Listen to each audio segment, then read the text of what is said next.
I've been working with ISPs in the internet industry since about 1994, and I always got interested to hear our chair mention earlier that there was perhaps an under-regulation of the industry. Because my perception was the exact opposite, that the industry is overburdened with regulation that's not very helpful. And we also have a phenomenon in South Africa that we're stuck in a high-level policy loop. So we develop high-level ICT policy. It runs for maybe 3-4 years without a lot of real deliverable of the goals for that policy. Then there might be a change of minister or a change of staff in the policy-making body. And then the approach is, it doesn't look as if the industry is working quite as we anticipated. Let's go back to the drawing board and start again with a very high-level policy. And we do this over and over again every 5 to 6 years without really learning terribly much from the mistakes that we make through previous versions of policy. Now, that said, the policy that we're developing does tend to get better over time, but there's still a lack of implementation of that. And the policy that we do make tends to look at ways of shaping the industry by placing additional requirements and burdens on the service providers that are servicing that industry. In my opinion, we do a lot better if policymakers looked at the barriers that are preventing the industry from growing faster.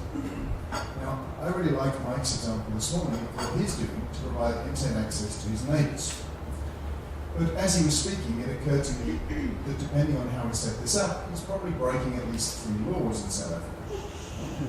Now, Mike's clever, so he may have structured things that he's not doing this. His name isn't Mike Lowry. But for the typical person who's looking to provide, say, Wi-Fi to a complex, this would be a consideration. So the 3 laws, to spell out exactly where I think Mike could be going wrong, is first of all, if Mike is registered with the Film and Publication Board as an internet access provider, he's in breach of the Film Publication Act. Because our legislation right now requires anybody that provides internet access to anybody else to register with the board. It's an administrative thing we have to do every year. We have to renew it by providing tax clearance certificates, company registration documents. Nobody can tell me why this is useful to anybody. It is a pointless administrative requirement, but it is the law. So law-abiding ISPs generally do stick with that.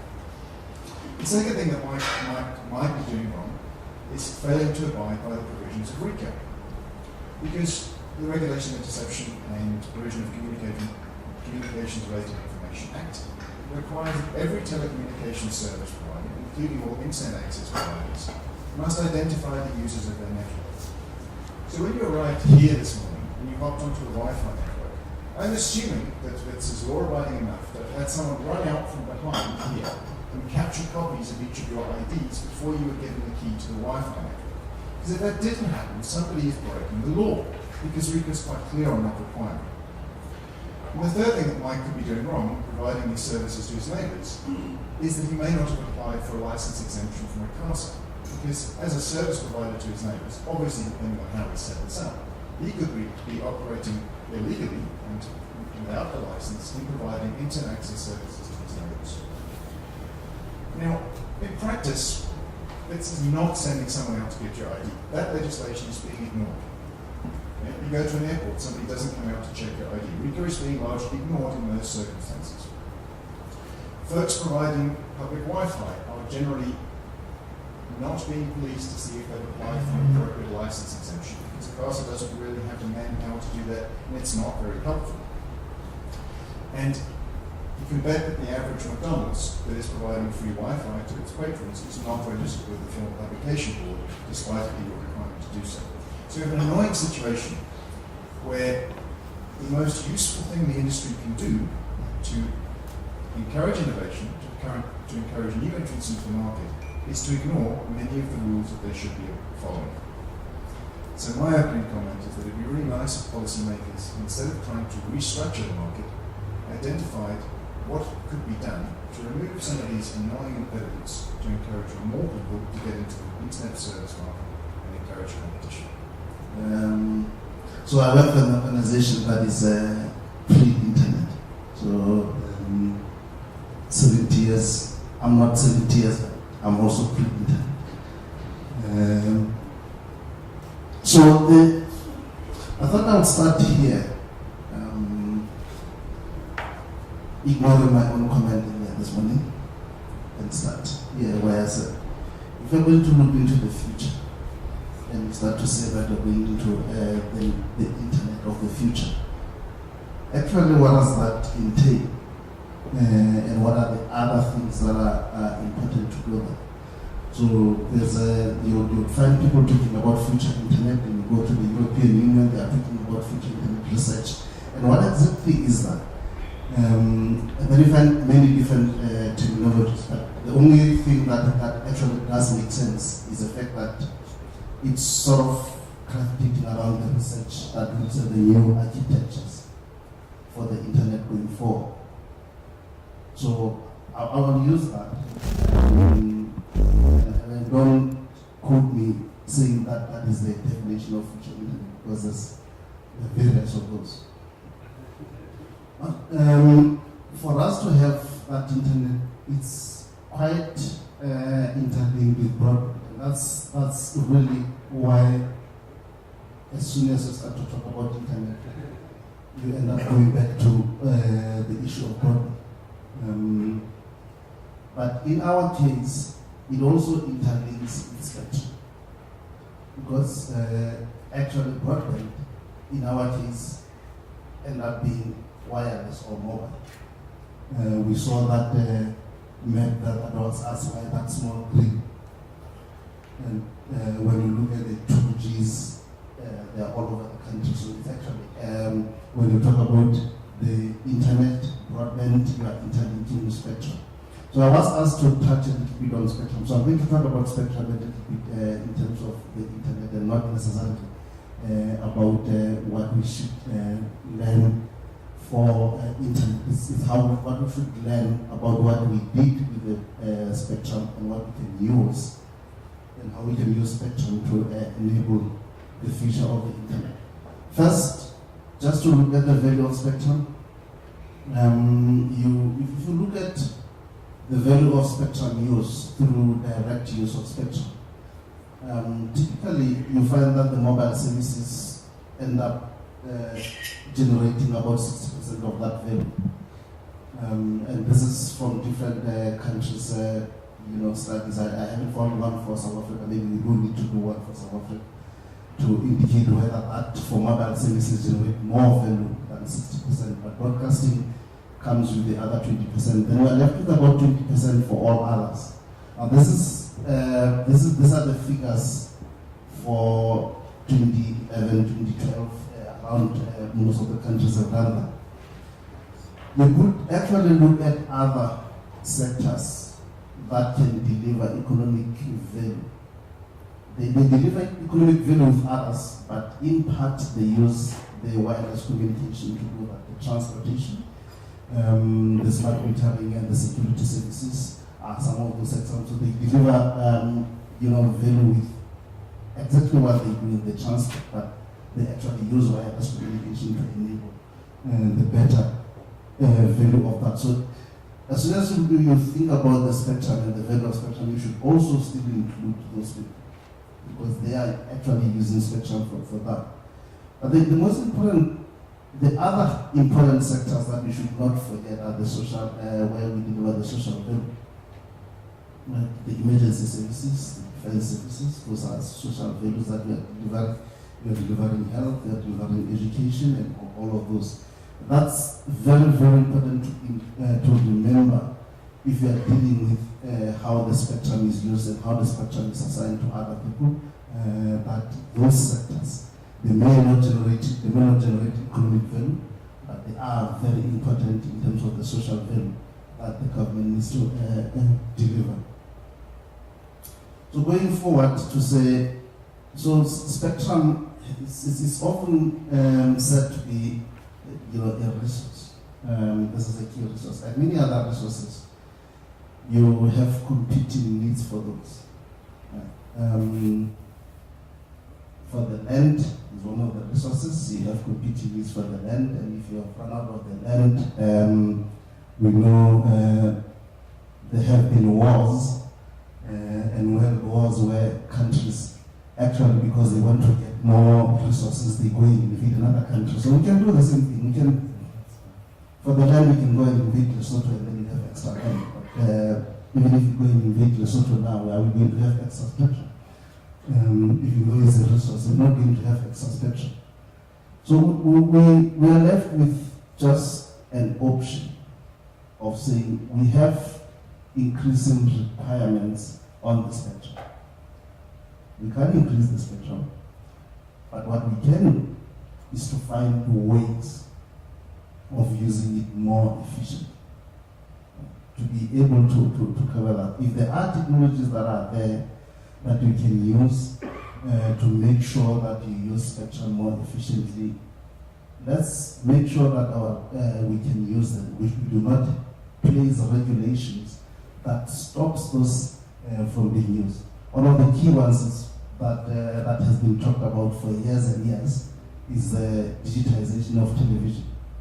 It's the key example of saying if you are using analog television, you are using too much spectrum for something that you can, if you go to digital, you can use it a lot more efficiently.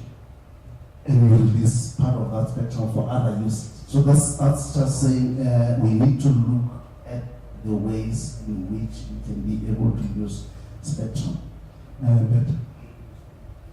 And so I thought I should put this slide, which shows a few of the options that we have of authorizing use of spectrum. We know the top one, where we will say this is individual authorization. You have exclusive access to spectrum. It works up to a point. Up to a point, you need to make sure that you don't allow either co-primary or secondary access to that spectrum. So sharing of spectrum is the next thing that will come into place that we need to look at. But how that sharing is done, there are many different ways. It's not just that you have a spectrum commons and you say that is the only way. There are other ways that we can use, methods that we can use to be able to do that. We can check on the spectrum, on the secondary access, under general authorization, or under license use. So there are many other ways of sharing the spectrum in which you are going to make sure that the spectrum is used more efficiently. But sharing, we have a lot of technologies that can enable that today. It's very important that we'll be able to use that. If you look at that long list of things, you have 5G, you have all of this, you have Internet of Things, and everybody else needs access to that spectrum. We are not flexible in a way that we allocate the spectrum, we assign the spectrum for use, then we will not be able to satisfy all of those. That's the last one. Very good, everybody. Given that I'm here, I'm standing in for Lucky Masilela, CEO of ZA Central Registry, of which I'm not the director, I'm one of the non-executive directors. But Lucky asked me to stand in for him.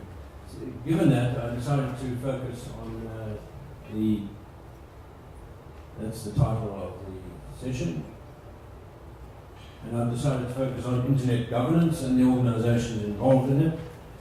Many of you will know most of what I'm going to say, but I do have an injunction and a conclusion at the end. So the first I want to mention is IANA, the Internet Assigned Numbers Authority. It's been around for a long time. Its functions, which are now sort of called the IANA functions, are to manage the root of the domain name system, the .int and .arbor domains. These are the reverse lookup domains for IP6 and IP4, and an international domain names practices resource. Now that's the first big thing that IANA does. It coordinates the global pool of numbers, address numbers and AS numbers, and manages their distribution through the world through the 5 regional internet registries, of which our Africa is one. And then many of the internet protocols use numbers in all sorts of ways to specify parameters. IANA is in charge of that as well. This slide is about transitioning INA. It's been around since the 1970s, as I said, one of the oldest of the institutions. But a process is underway to transition control, this is famously so, from the US Department of Commerce to the Internet community. This process was launched in March last year, 2014, in response to considerable international pressure. Virtually the rest of the world, other than the US, was trying to help the US to get this thing right, to remove IANA from being a responsibility of the US government. In particular, the European Commission played an important role in getting a constructive way of doing this. So, ICANN, which I'll have a slide on, ICANN was asked by the Department of Commerce to manage a consultative process. A 30-person coordination group was formed, the ISC, and their proposal is due at the end of this month, their proposal to the US government. So this is a process that is running and should soon be terminating. Meanwhile, IANA is operating as a department of ICANN. So that's IANA, and I mentioned ICANN.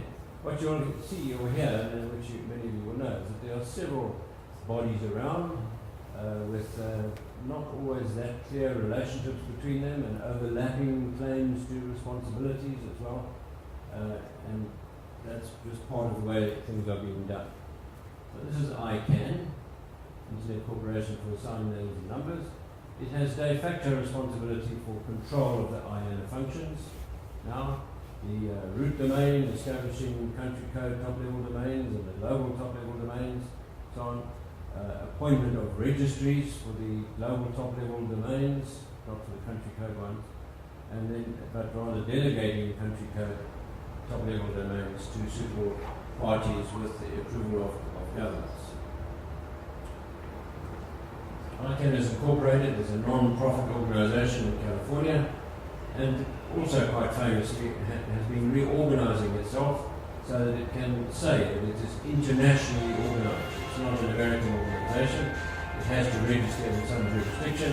That happens to be California, but it is internationally organized, and its decision-taking follows a tedious, bottom-up, consensus-driven, multi-stakeholder model. Now I come to the Internet Society, also been around for a long time. Look at that vision. The Internet is for everyone. The mission: promote the open development, evolution and use of the Internet for the benefit of all people throughout the world. Membership: we can all join.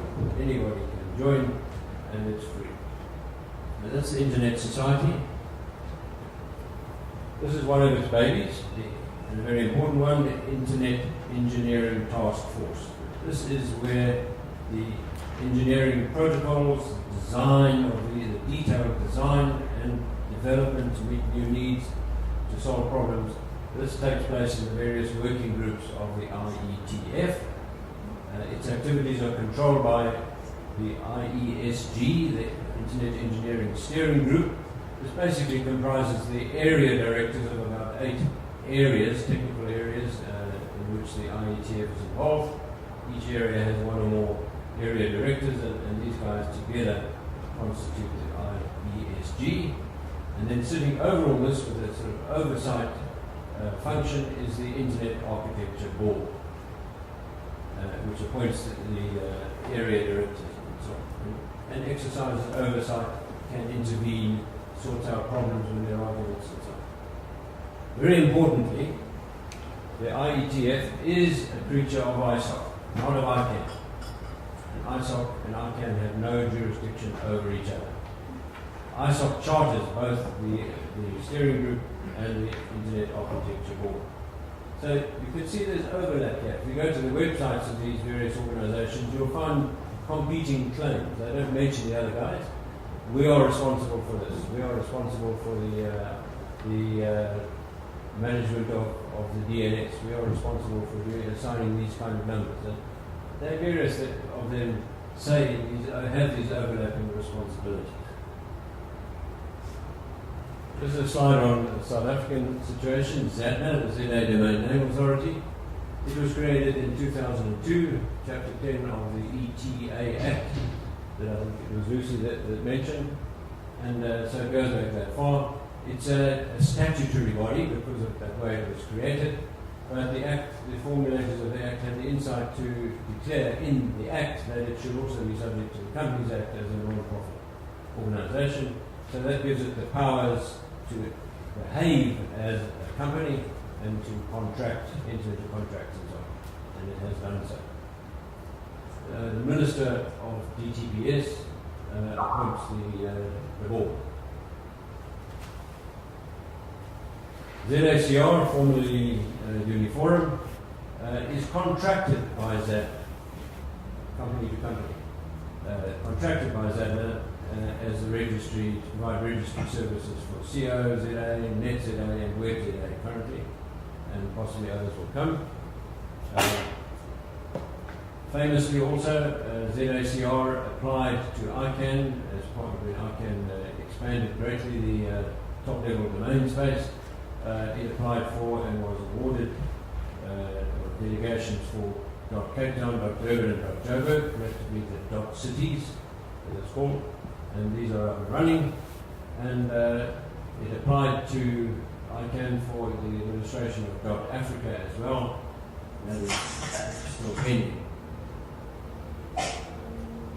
This is my opinion that the domain names, and especially individual domain names, such as can be registered today, if you have the technical competence to do it, you can register your individual name under .nom.za or the top-level domain .me. In my view, the attraction of a personal domain name is not going to be a great attractor of new internet users. Newcomers to the internet will be using application-level identifiers like email addresses and accounts of social media and so on, long before they are attracted by the idea of almost the vanity idea of a personal domain. So I don't think the domain name industry has, in terms of personal domains, it's going to play a big role in expanding usage. Its role will be through internet service providers and other service providers.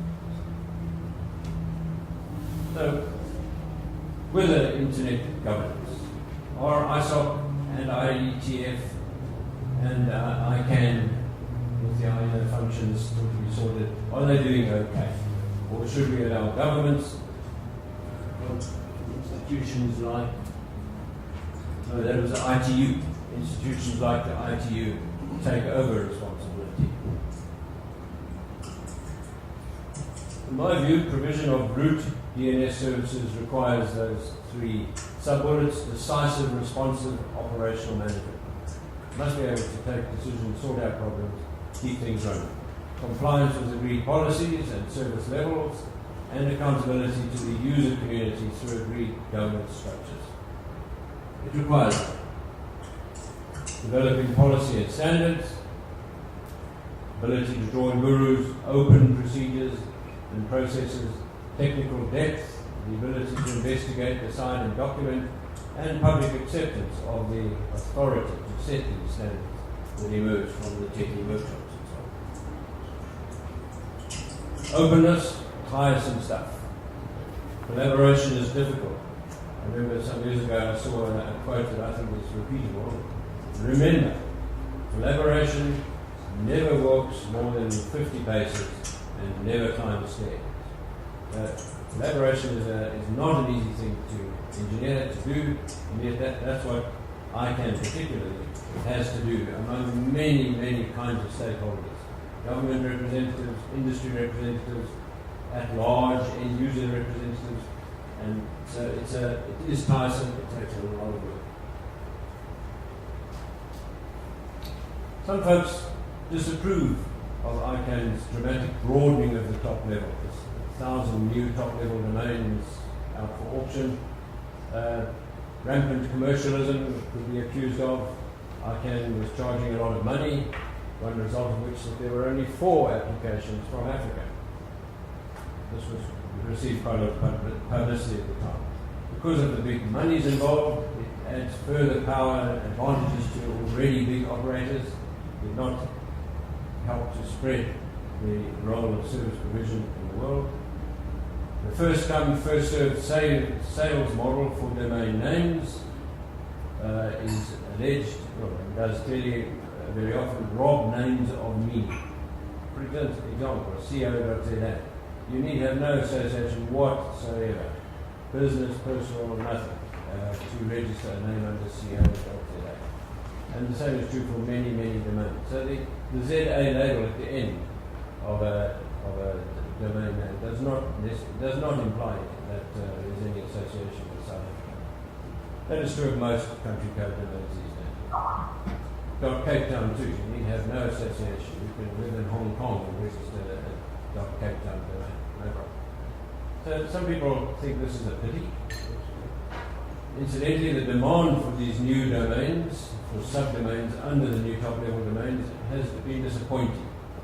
Under the .cities, there are just a few thousand domains compared to the million or more under .ca. ICANN's multi-stakeholder model has wide support.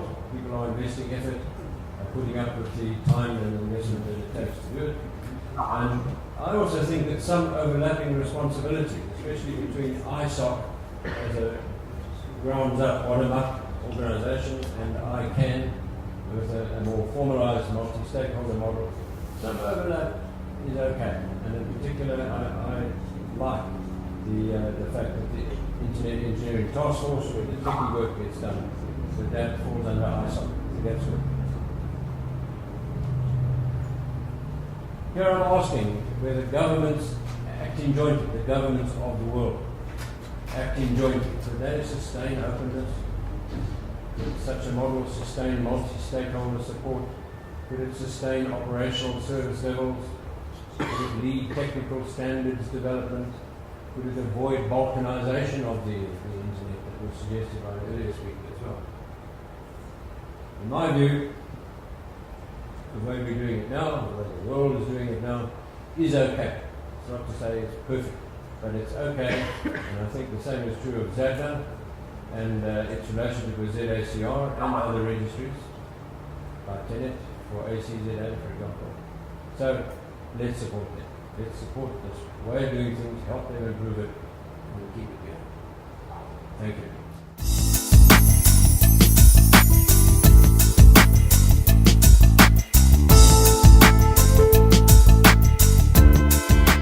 In 1975, before the internet existed, to demonstrate ARPANET, which was the predecessor of the internet first developed for communication amongst universities that are involved in research and interest to the military.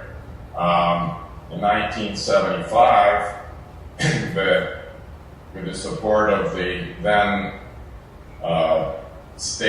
federal level state company Telebrass, a network of Latin American computers was set up using packet switching out of Campinas in the University of Sao Paulo, two universities there. Then there was a period during which the government, military government of Ernesto Geisel set up a special secretariat for informatics, and they wanted to control cross-border data flows.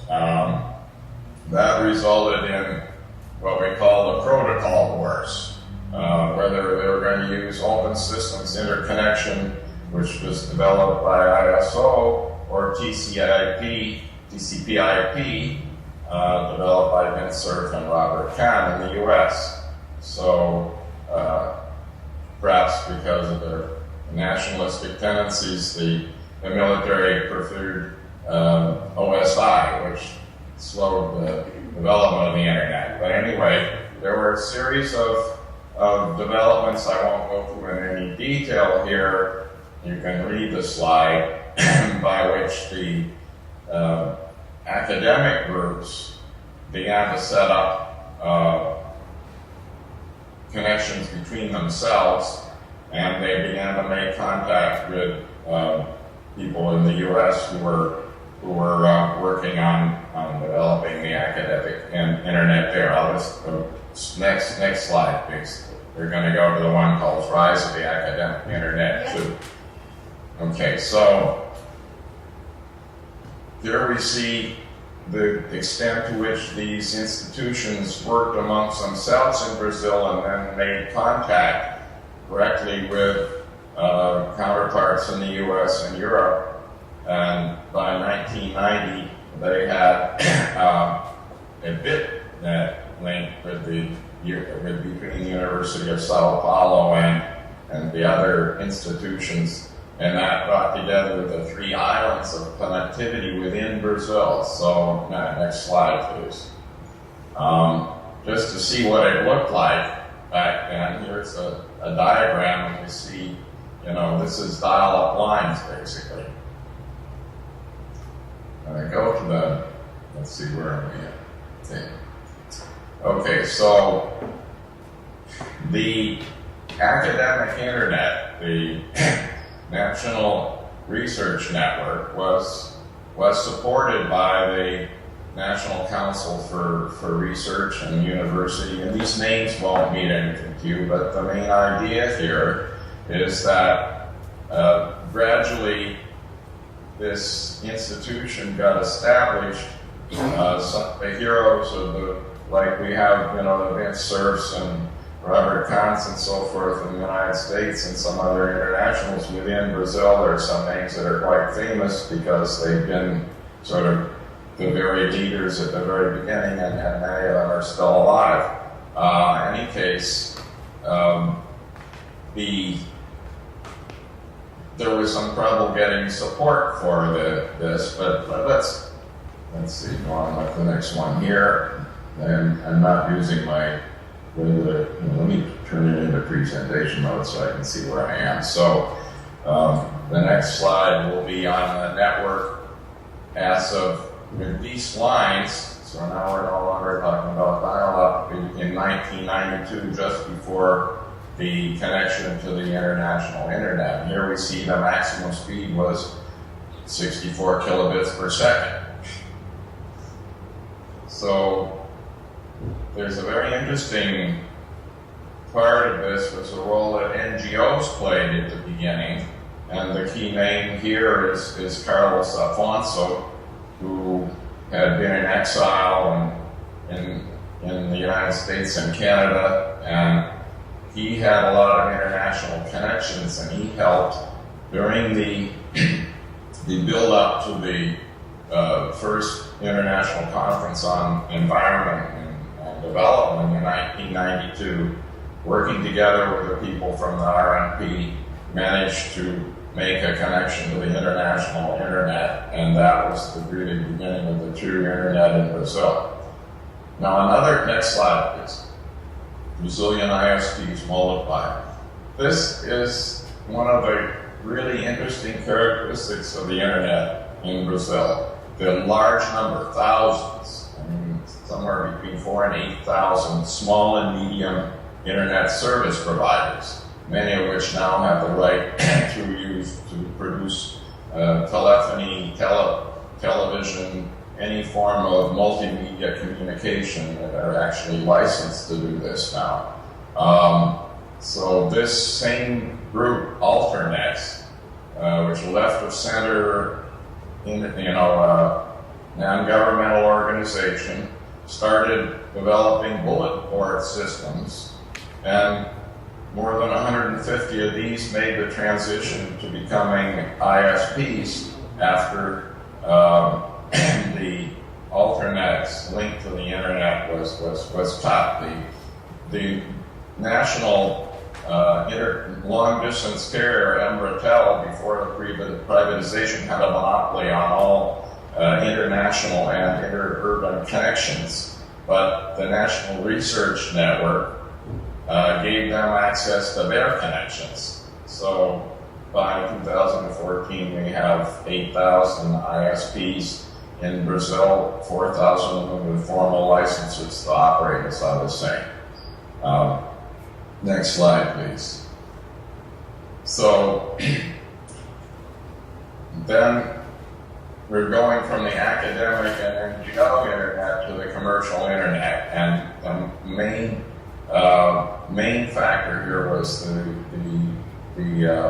privatization of telecommunications, which the principal law, there's some sort of lead-ups that are important, was passed in July 16, 1997 under the government of Fernando Henrique Cardozo, who was an internationally known sociologist who became first Minister of Foreign Affairs and Minister of Finance, helped stabilize the Brazilian economy from rampant hyper and high inflation, and then became elected president of Brazil.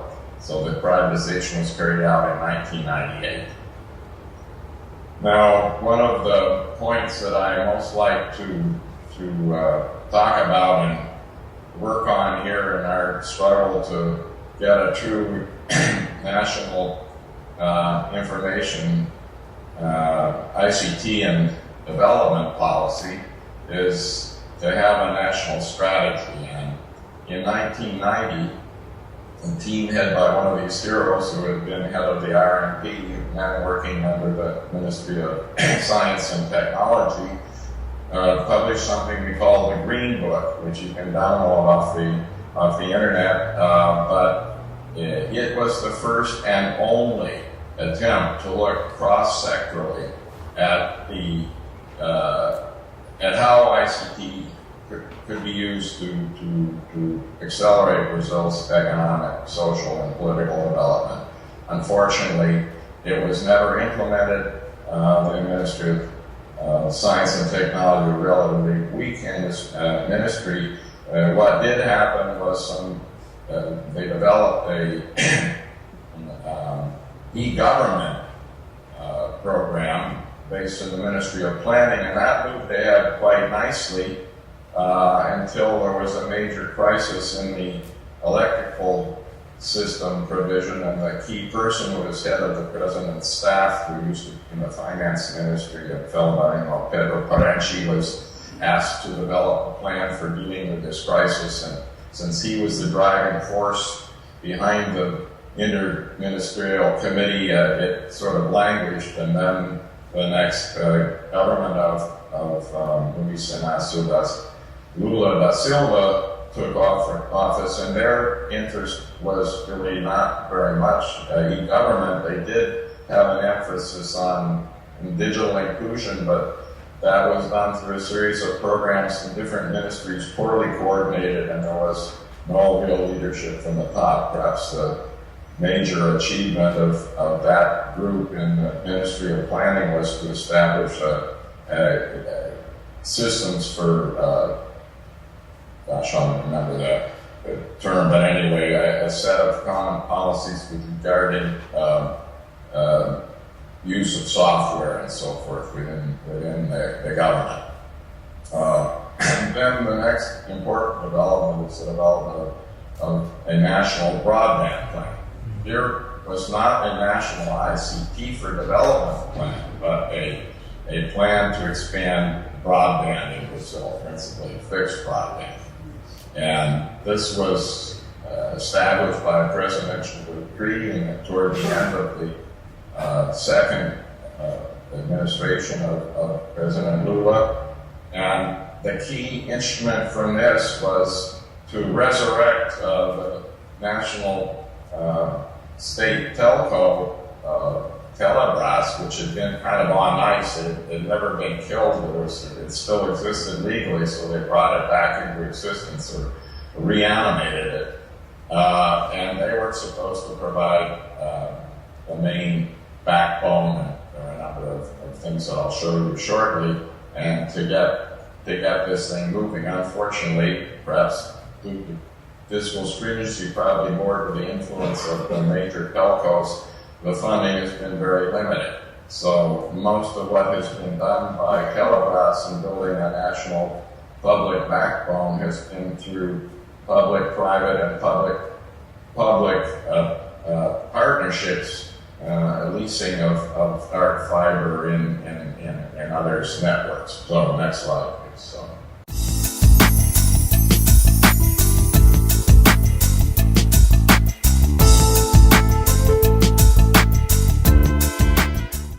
So, internet regulation, well, that's And I guess the most important development in recent years is something called the General Program of Competition Goals, which is an attempt to promote sharing of fiber and towers and so forth, and to have some kind of regulation of the prices charged for access to these. It's still in the relatively early stages of development. I think going into the details of the legal situation is not too important here. The main point is I don't think the regulator is an obstacle. The existing main telcos that control the backhaul and so forth tend to operate as an oligopoly. They have a lobby. So do the small and medium ones, and I think that's perhaps the best counter in it. That's the way it works. You gotta fight for your interests. As for the promotion of what we call internet cafes, there are public free access centers which were very much promoted by under the PT governments we've had been promoted, but they were used by very few people. The so-called internet cafes, called LAN houses, were many times larger. I forgot the statistics, it's in my book, but maybe there were 20,000 of them around the country. The number has decreased partly due to consolidation and partly due to the fact that more and more people have internet access at home. So they were a major place for access. There are statistics that I don't have right at hand without digging out volumes are going on the internet on how many people were accessing through public or private, non-pay or private pay per hour use. And the second was much larger than the first, but it's going down as a percentage. Many people, when they're away from home, or they might go to what you call an internet cafe, which they're really cafes here. They're specialized sort of storefront operations, and access the internet. When I've had something go wrong here, I go around the corner and go to one. It's rare now, but we've done that. But now with smartphones exploding, I mean, even these are, but people will go to them they do play games in them. That's why they call them LAN houses, but that's not the only thing. But they didn't make as much of an effort. They'll educate enough to improve their customer relations and get more customers, but they weren't devoted to providing courses on how to use the internet or how to fill out your CV and so forth. Access jobs. Thank you. The question about the internet not being regulated, well, I think the question needs to be sort of more precise. There are all sorts of regulations. The service providers must register, must abide by regulations. Infrastructure operators the same. Even with regard to content, there are regulations which provide for an offended member of the public to request a website to be removed, and there are regulations that oblige the service providers to respond. So I kind of have sympathy with Anne Brooks's review earlier. We have enough regulation actually. So, but perhaps you have specific areas where you feel there's a shortage of regulation that you might come to. Well, with regard to internet cafes, I can tell what happened on campuses is there was a move almost now completely completed from departmental computer labs at which students would book time and could not use too much time before getting kicked out again. So the university providing the machines in labs and the storage on central servers and so on. That was the paradigm, say, 10 years ago. Moving to Wi-Fi across the campus, in the libraries, inside the buildings, everywhere, and students owning their own devices, mobile devices and laptops and tablets and so on, and accessing it via Wi-Fi deployments that the universities use themselves. So I think an earlier speaker too also mentioned the mobile has overtaken mobile, including Wi-Fi from here and there in different places. It's kind of overtaken the fixed location cafe. Okay, my name is Kay. I'm one of Lucy's students, and I'm from Botswana. I work for the regulator back home. In Botswana, we have recently, or should I say in 2012, there was the establishment of the Universal Service Fund. So the operators contribute or pay maybe of 1% of the revenues towards into the fund. So part of this funds will be used for broadband projects. So a lot of criticism has been received from the operators to say that the market should be first allowed to develop, and that it should be an issue of competition, and the regulator should not, or the fund should not actually demand contribution from them, and that maybe at a later stage the operator should then be allowed to contribute. So my question is, what do you think is the panel in the House? What do you think of the response of the regulators towards the levy, and what do you think is the best way to go around it? So my question is about the reference to disruptive effects, because that's really how we've seen the internet grow. It grows and it grows and it grows, but then something radical comes along. And I wanted Nsibani to reflect a bit on, are we increasing our ability to do something which sounds strange, to predict disruption? So, for example, the current thinking around dynamic spectrum access, it's been building for a long time. But are we likely to see DSA creating the potential for further disruptive effects that take us closer to, I won't say universal access, but greater access? Okay, I'm not sure I got the last, but just let me say something about competition. It is the key. Without competition, the prices tend to be monopolistic. I mean, that's the way operators work around the world, and regulating to some extent works, but there's nothing as good as more competition. And therefore, the regulatory framework, in my opinion, ought to encourage such thing. Now, the other thing is that in Brazil there was a universal service fund. Hardly a cent of it has ever been spent. It's gone to pay interest on the public debt. The finance industry gloms onto it, and it never got spent. So again, that's a question of political priorities and economic priorities. So as spectrum, one of the ways the Brazilians have gotten around that that's hard to get money out of Congress, they use spectrum auctions and renewals of the concessions for telephone operators to require them, say, to connect schools or to expand the area of coverage of the new 4G, 3G system. So that's one way of getting through it. But so per regulation, in a certain sense, it's useful. But in general, I think the goal ought to be to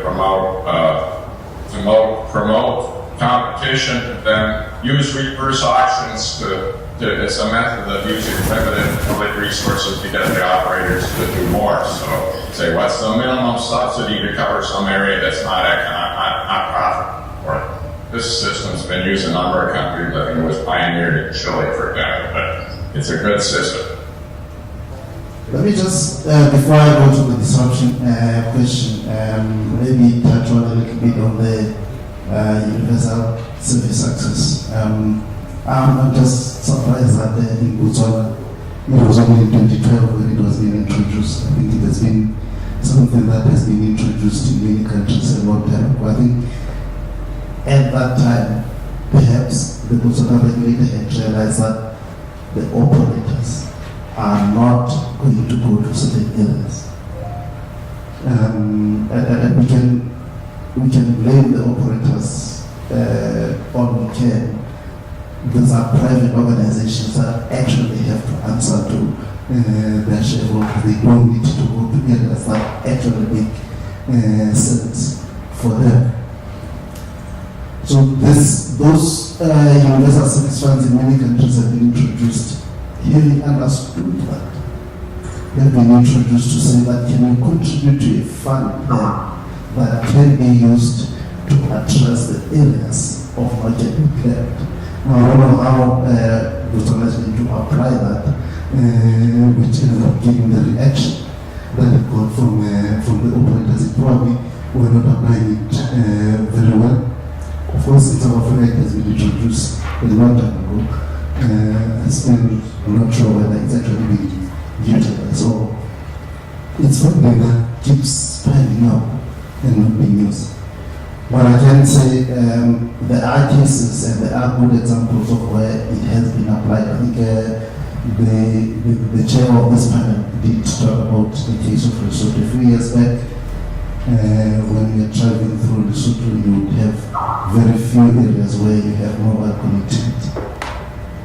And just last year, I was traveling in some of the remotest places, and I continuously got the mobile connectivity, and I could see the towers everywhere where you would never think you'd find that there's a village of 10 people or 10 families, but you see a tower close by and it's connecting that. And when I inquired how that happened, it actually, that universal service fund was actually used in that particular sense to go and build the infrastructure.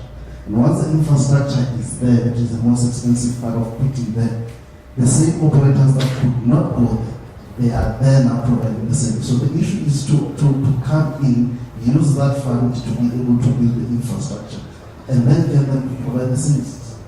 So there are good examples that can be used. Busola could follow that, and that could be one of the ways to, work with the operators to say, we want to use that fund to be able to build a shared infrastructure where you can now come and provide the services. So in terms of the disruption, it's very difficult to determine what will be a disruptive technology. There are cases where you can predict it. There are cases that you cannot predict. The prediction of how wireless communication would be, used as much as it is now, dates back to the early 1900s. Right. But for years and years, people could never believe that can happen. It had actually been predicted that far long, so it took very long for it to happen. Right.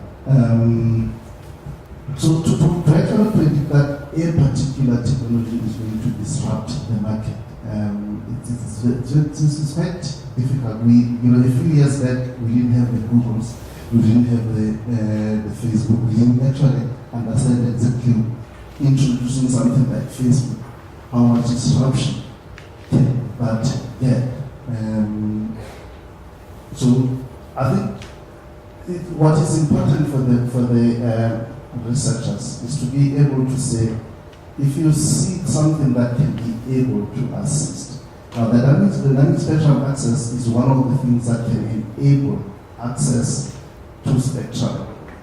A much better way of accessing the spectrum. In fact, what it does actually does reduce the participation of the regulator in every level, assignment situation. It does put that to be automatic, where you have now technology that can allow you to do that.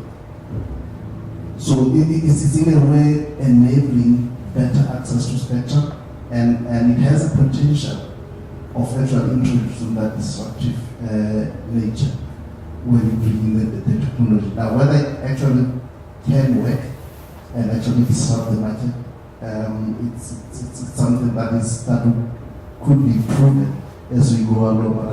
What I would say is that as South Africa and maybe Botswana now that Botswana is here, should be should not look at these new technologies as an impediment. It should look at these new technologies as something that can enable,